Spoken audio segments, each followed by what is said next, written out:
Alam kong masungit ako. Paggising ko sa umaga masungit ako. So dahil alam kong masungit ako, ano ang puwede kong gawin para hindi ako maging masungit paggising ko?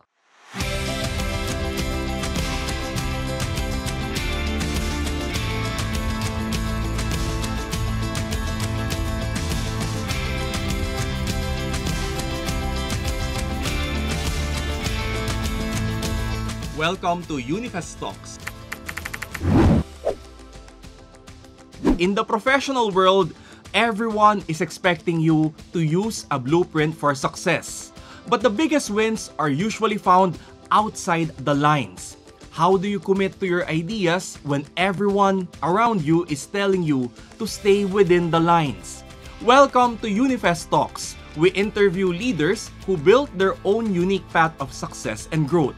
These are the entrepreneurs and creators who had to build their own blueprint, showing us how to transform raw vision and sheer resilience into undeniable, unconventional success.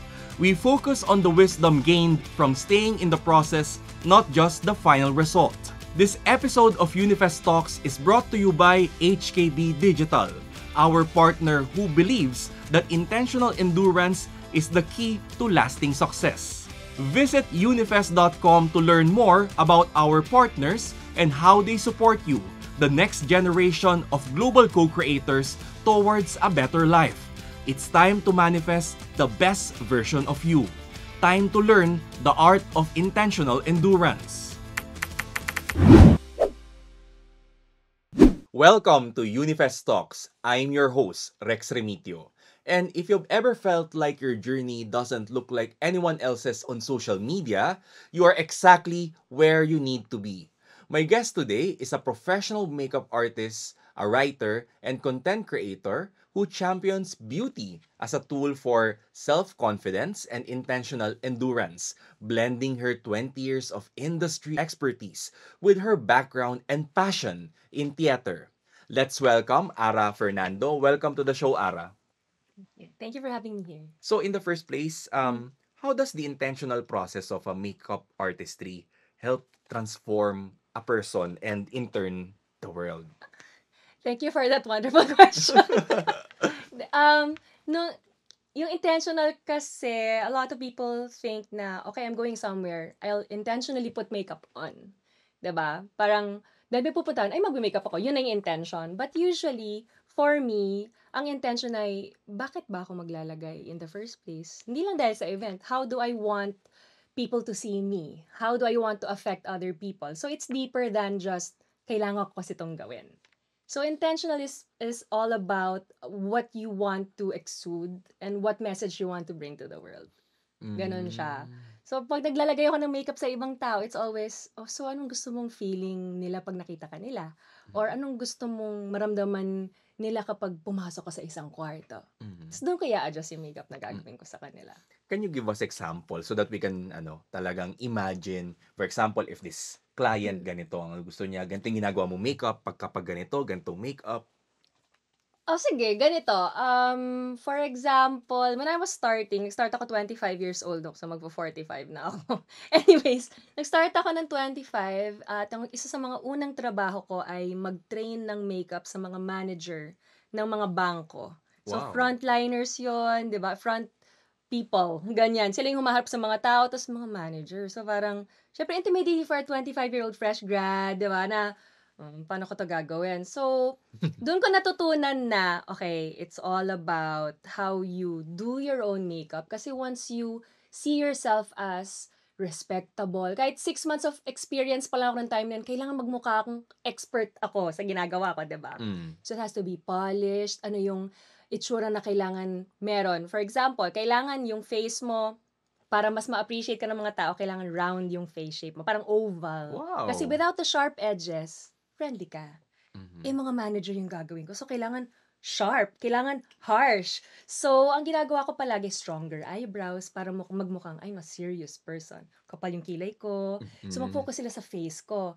Darker lipstick to make myself look older. Para hindi nila isipin na, ay, ang bata naman to, ba't ito nagtuturo sa amin? Ganun. So, Wow. to avoid judgment, kasi you only have like what? 1 second to create the first impression? Makita ka pa lang, pumasok ka sa kwarto, alam na nilang, ay, kaya kong i-manipulate yung tao, yung gano'n. Mm. So, gusto mo, once you enter a room or you go on stage, nakikita ka pa lang nila, ay, respectable.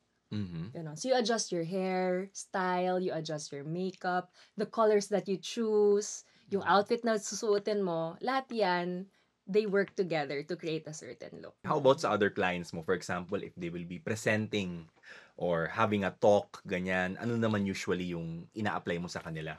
Dati, celebrity makeup artist ako. So, syempre yung celebrity may charity work, may mall show, may show on TV. So, lahat yan, iba-iba ng application. So, kapag mas marami siyang taong haharapin, iba yung makeup niya, mas light, mas approachable, Okay. simple lang. Kasi kapag bihis na bihis siya, intimidating for other people. Oo nga Hindi naman. ka lalapitan, 'di ba? Oo. Ngayon, kunyari, magsasalita siya in front of what? Sponsors or yung brand na kumuha sa kanya, mas polished, mas related dun sa brand na kumuha sa kanya. Kunyari, let's say, women's brand, beauty, makeup, ganyan. So, mas flirty, mas colorful, mas approachable na may dating, fashionable. Mm. Ngayon, paghaharapin niya yung mga mismong manager na niya or yung network, mas seryoso naman yon. So, mas malinis yung hair niya, mas dark and sharp yung edges. So, ina-adjust mo talaga siya sa lahat. Ang galing. Alam mo, ngayon ko Mm. lang talaga narinig to, no, na, well, since wala naman talaga akong alam sa Mm. makeup, no, pero na meron pala talagang certain makeup for certain situations. Akala ko Mm. dati, pag may event ako, kukuha ako ng makeup artist, basta ma-makeupan ako. Pero, Mm. yun pala, talagang there's science, no, behind There's a it. science. Inaral ko talaga siya, hindi ko alam, ganyan talaga 'pag nerd ka. Parang gusto mong maintindihan, bakit nga ba, ba't ganito siya Mm. nilalagay, bakit ganito yung ba't ang daming kulay, ba't di na lang red, 'di Mm. ba? Yung parang, Mm. Mm. ba't ang daming klaseng pink, ba't ang daming klaseng red. So, yung mga gano'n inaral ko talaga para maintindihan ko rin. Ang hirap mag-makeup na hindi mo naintindihan yung ginagawa mo. So, even kahit yung mga, para sa girls, yung mga mapulang lipstick, may Mm. message din na May kino-convey yun. message, oo. Oo. 'Di ba may mga red lipstick na, ay sexy, merong, ay parang ang dark naman, ang gothic naman nito, nakakatakot, 'di ba? Okay. So, may shade talaga that will affect you in a different way. So, regarding naman your clients, no, how do you usually deal with them? Pag open naman sila kapag when you're suggesting, this is the makeup, ganyan. Hindi ako nagsa-suggest Okay. hindi ako nag-i-impose. Mhm. Usually tatanungin ko, "Saan ang punta? Anong suot mo? Sino mga kasama mo dun? Mm. Anong feeling mo about that event? Gusto mo bang approachable ka? Or introvert ka ba? Ayaw mo bang lapitan ka ng mga tao?" Gano'n. So, paano pag ayaw lapitan ng ibang tao? Mas ginagawa kong mas, edgy yung look niya. May certain colors that will repel people, yung mga gano'n. Wow! So, like ako kasi introvert talaga ako by nature. Inaral ko lang kung paano maging extrovert, Mm. but kung ayaw kong lapitan ako ng mga tao, meron na akong standard makeup look. 'Pag nilalagay ko yun sa sarili ko, wala talagang lumalapit sa Wow! Wow! Okay. And curious lang ako, no, does this apply to men din ba or It not that much? does. Oo, it Talaga? does. Okay. Kasi 'di ba meron tayong tinatawag na contouring, bronzing, ganyan, or Mm. highlighter. And even sa hair, Sa nag-a-apply? hair shape, Mm. hairstyle pala, based on your face shape. So, dahil nga round ang universal, hindi pala round, oval. Oval yung universally accepted pleasing face. So, kung ano yung face shape mo, kaya mong i-adjust yung hairstyle mo to create that face para maging mas approachable ka sa mga tao. Ganon. Nice, nice, So, nice. it's universal. Kahit ano gender mo, applicable siya. Let's go deeper pa, no? Mm. So, para sa'yo, how does beauty affect, as a concept, no, affect your well-being or well-being of a person para sa'yo? Para sa akin, naniniwala talaga ako sa ripple effect. So, how you feel inside will parang create waves across all nations. Okay. 'Di ba? Oo. Parang, so, kung ano yung feeling mo sa sarili mo, I want to be very professional today. So, yung gagawin mo sa appearance mo, at pag nakita mo sa sarili mo, sa salamin yung sarili mo, it's parang, oh, I look professional today. And if you believe it, everyone else will believe it. And your day will become better or the way you want it to because sa bahay pa lang, naniniwala ka na yun yung gagawin mo. At yun yung effect na meron ka sa ibang tao.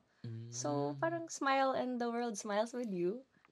Oo nga, yeah, Gano'n yeah, siya, yeah, 'di yeah. ba? 'Pag So, masaya ka, parang masaya yung buong araw mo, yeah, 'di ba? yeah. Parang may kasabihan nga na, I'm not sure, no, kung tama, Mm. no, pero parang if you want to feel a certain way, you have to also parang manamit in a certain way if that's what you Yeah, want to feel. And mm. I guess pag-aayos, 'di ba? Oo, kahit sabihin mong superficial siya, may deeper meaning yun, eh, na, Mm, may mga tao 'di ba na parang sinasabi nilang, "Oh, hindi ako maarte, hindi ako fashionable, parang hindi ako masyadong mahilig sa ganyan." Pero if mm, you understand the reason why you do things, it shows people that you care not just about yourself, but about them as well. mm, So mm, yung pag-ayos ng sarili, hindi lang siya kaartehan for me, mm. parang it's really a part of, loving yourself and appreciating yourself, eh. Loving yourself and Mm, appreciating mm, yourself, 'no? So, yung pag-aayos kasi nga iba, sinasabi nila magastos mag-makeup hmm. or 'di ba, parang pero yun nga, it's also a way of loving At yourself. saka hindi lang naman makeup ang beauty, eh. Oo. It's Eh ang eh, daming niyang sakop. How you fix your hair, saka by the fact na maligo ka lang, yung 'di ba? sabon na ginagamit mo. 'Di Oo. ba sinasabi na ibang tao, "Ay, okey yang body wash, malagkit," ganyan. Kasi your body tells you what it needs, eh. So, Mm, if ayaw mo ng body wash, most probably yung skin mo oily or 'di ba mm, naglalagkit ako, kaya gusto mm, ko yung bar. mm, Ay, yung bar mas nagsi-strip off yun ng oils. mm, So your body is actually telling you what it needs, and it's also part of beauty and hmm, grooming. Wala ka lang knowledge na, ay ganun pala mm, yun, but mm, it's still part of mm. beauty. Curious lang ako, 'no, ano yung Hmm. motivation mo nung ano ka, on your younger years, 'no? Ano yung motivation mo to pursue, to really study the art and science of Oh, makeup? ano ba? Nung nagte-theater hindi ako tomboy ako nung bata ako, as in basketball player, ganyan. Wow! Yung mga tita ko sinasabi, "Lagyan kita ng ribbon para Wow! maging babae ka." Nagme-makeup ka na Alam mo rin nun or hindi pa? hindi, hindi talaga. Oo, oo. As in talagang sobrang siga ako, yung nanunugod sa mga kaaway ko, yung mga gano'n talaga Oo, ako, hindi oo. mo talaga ako makikitang kikay. Pero nung nag-college ako, I trained under national artist Salvador Bernal, under costume and production design. Dun ko na-appreciate yung parang, "Ay, ang ganda nga ng outfit na 'to 'no," or nauutusan niya akong mag-hair design or mag-makeup design, ako yung naglalagay dun sa mga alumni namin, ta's parang, "Uy, fun pala 'to," natuturuan niya ako ng beauty in all ways. Dun nagsimula yung interest ko. Hindi ko talaga gusto maging makeup artist, parang napadpad Mm. lang ako dun.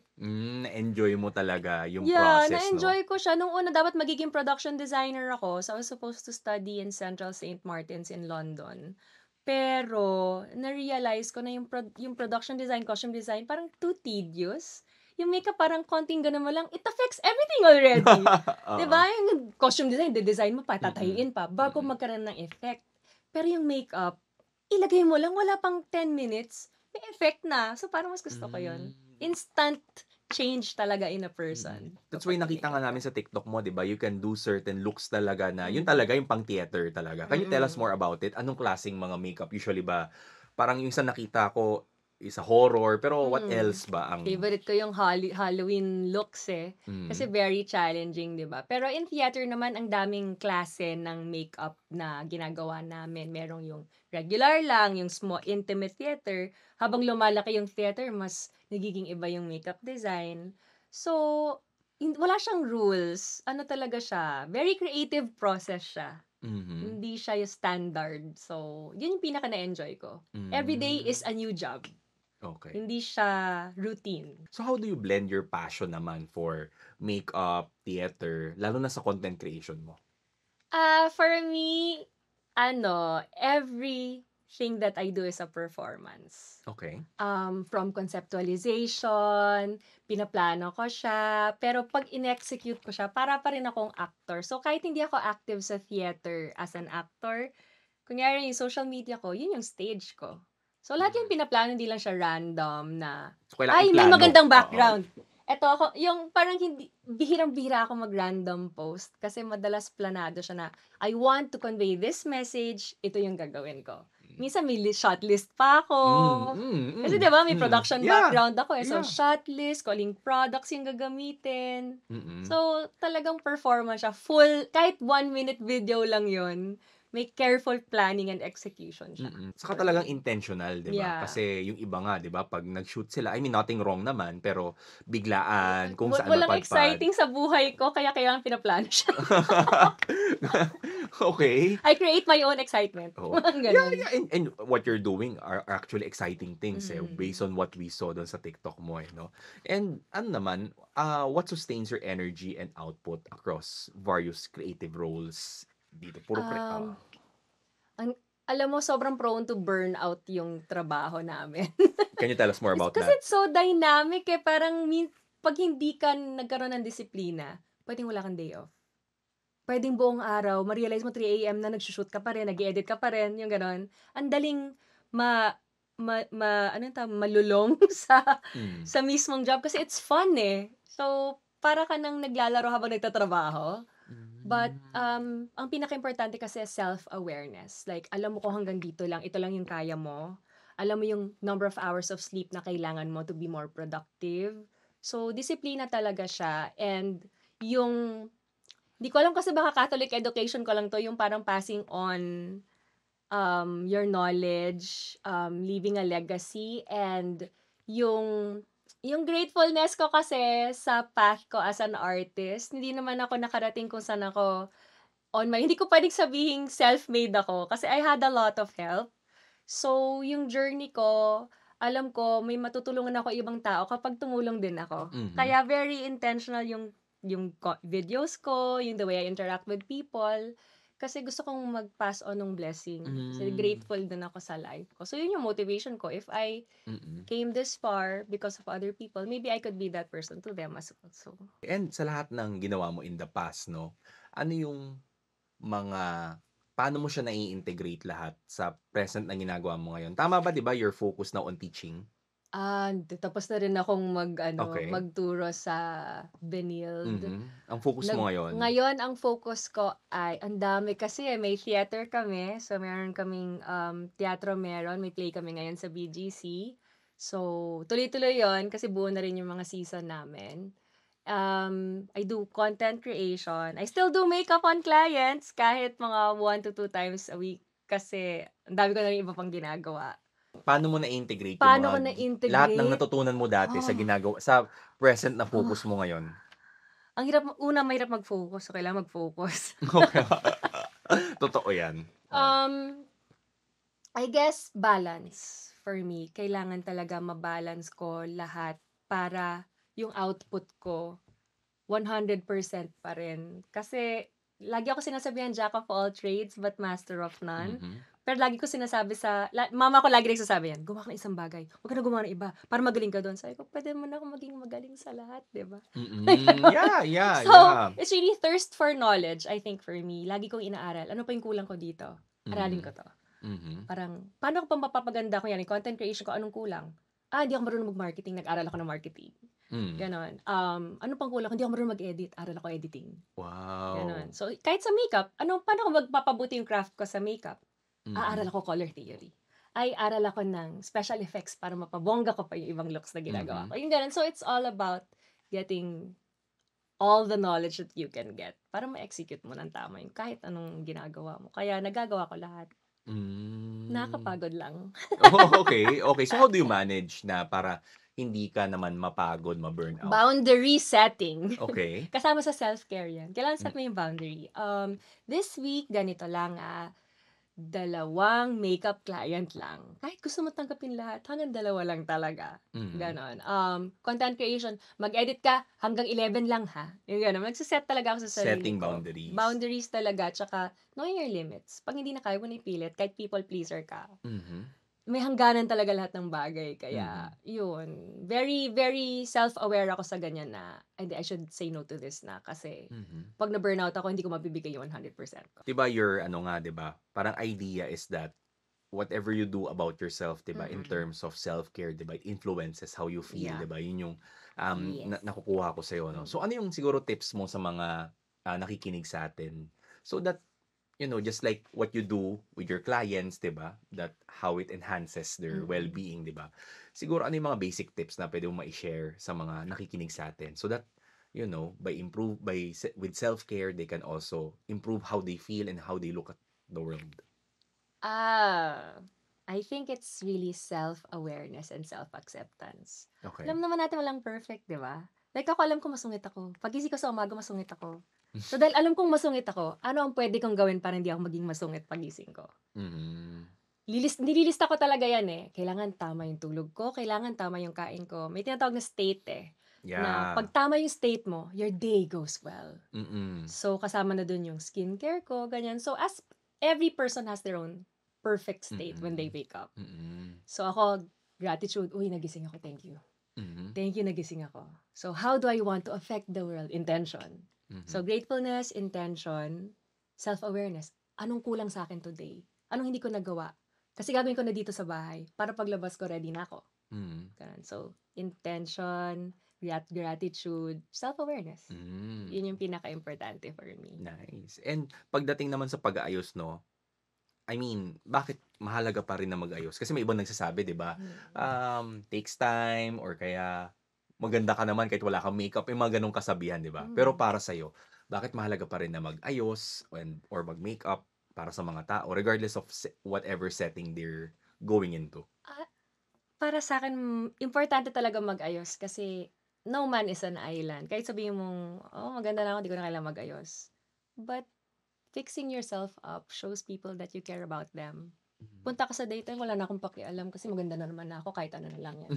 But you love the person that you're meeting, diba? Okay. So you want them to feel na pinaghandaan mo naman yung i-meet mo siya. You took time na i-meet mo siya. Okay. So, hindi mo naman kailangan Oo. full makeup at naka-gown ka, diba? Para, Mm-mm. so, simple grooming. Kung ano lang yung kailangan ng pangangatawan mo at ng mukha mo for that day, Mm-mm. go. Kung importante yung event mo, show your clients that they are important. Okay. Mag-ayos ka, diba? Okay. So, Ganun siya. may ganun ba? May makeup ba? Pag ayaw ko tong i-date ko, may makeup akong gagawin. May ganun din ba? Meron. O, paano? Meron. Pagka ayoko ba't ako date? Oh, sa bagay. Oo nga naman. Ba't ko siya Kung sakali imi-meet? lang, oo. Pagka ayaw mo yung imi-meet mo at gusto mo na lang iwanan ka na lang niya alone, pwedeng alam mo na kung ano yung hinahanap niya at pumunta ka doon na yung hindi Wala. hinahanap niya. Okay. Ganon. Kala ko mag-horror ka, Grabe naman yung, what if type niya pala yun? Oo. Oh, akala mo, i-repel mo siya, Yari pero na, hindi, di di ba? ba? Ganun. Yung pala yung type niya. Oh, so ma-adjust mo naman eh. Parang hindi ko naman nire-recommend na palitan mo yung pagkatao mo para lang Oo. ma-attract mo yung certain person, Oo. no? But always be true to yourself. If you're simple, you can be simple Mm-mm. and still fix yourself up before leaving the house. Mm-mm. Hindi mo naman kailangan maging like everybody else. I-adjust mo siya sa kaya mo. So, before we end, no, we usually ask our guests, kasi di ba we believe na success is built on tiny steps, not necessarily a one big decision. So, para sa'yo, ano ba yung, sa lahat-lahat ng sinabi mong habits, ano yung non-negotiable mong habit na mawala na lahat, ritual or routine na, parang dapat magawa mo sa araw-araw? Hindi to masyadong beauty related, but I will do a Catriona Gray on this. Mm-hmm. Finding the silver lining. Mm. Finding the silver lining and being grateful. Kasi doon naging umpisa yan eh. If you're grateful for this body, this face, or the life that you have, alagaan mo siya. The way yung bahay mo nilagyan mo ng Christmas decor pag Pasko. Diba? Ganon din yung sarili mo. Ayusin mo siya kasi na-appreciate mo na meron ka nun. Diba? Health mo nga lang importante na, diba? So, yun. Gratitude talaga. And sunblock. Okay. Okay. So, sige nga makakuha tayo ng basic makeup tips dito, no? And skincare tips. So, talagang, sabi nga nila daw, as in whatever happens, mag-sunblock ka araw-araw. Yes. Okay na wala yung iba. Wash your face, put sunblock. Okay ka na. Kahit sa lalaki? Kahit sa Okay. lalaki. Can you tell us more about that? Lahat tayo may skin. So, lahat prone to skin cancer. Tanggalin na natin yung yung spots. Okay lang sa akin yan, hindi na ako magsa-sunblock. Diba yung iba ganon? Like ako, I have. Pero, hindi lahat naman siguro gusto magka-skin cancer. So, lalo na yung UV rays natin dito sa world, the lights have UV. Everything, microwave, your refrigerator mo, pagbukas mo, may UV. Phone mo, may UV. So, protect your skin. Wow. To prolong your life. Yung pala yung magdudulot, no, ng pag-iksi ng buhay ng tao, no? Diba? Hindi mo Oo. alam ngayon kasi global warming. So, Oo. there are rays everywhere. So, sunblock talaga ako, number one. Wow. High school pa lang ako nagsa-sunblock na ako. Thank you so much, Ara. And marami talaga ako natutunan sa'yo, no? Na yung sometimes, di ba, parang what I'm getting is that mag-makeup man ako, it can help me improve my well-being. But also what's inside me, 'di ba? Like being grateful, sabi mo nga, finding the silver lining. So it goes both ways, 'di ba? Kung anong nararamdaman ko at saka kung ano yung panlabas ko. Parang maybe kung aayusin ko man yung sarili ko, it can only bring me so far. But also complement it with things na, yun nga, something that can help me feel even better and look at world with a silver lining, di ba? Oo. And so yeah, sobrang napaka-inspiring, no, ng story mo, and you know, this your own personal blueprint, di ba, is the success that what our listeners want to hear then, di ba? Your intention to personal growth, you being a learner. So thank you so much for sharing your wisdom with us today. Thank you also for having me. Until next time, keep trusting yourself and committing to the process. This is Unifest Talks. That was another masterclass in sustainable success. If today's conversation showed you anything, it's that your vision is worth the focus, and the journey demands your resilience, not your burnout. Take one unconventional step today towards manifesting the best version of you. Again, a huge thank you to our partner, HKD Digital, for supporting the collective's vision for Unifest Talks. And special thanks to the following for their support: Eastern Communications and Ayala Foundation. To catch all the lessons from our guests, hit subscribe wherever you are tuning in and follow Unifest on all social media platforms. Visit unifest.com to access the show notes and connect with our global co-creators of tomorrow. Until next time, keep trusting yourself and committing to the process.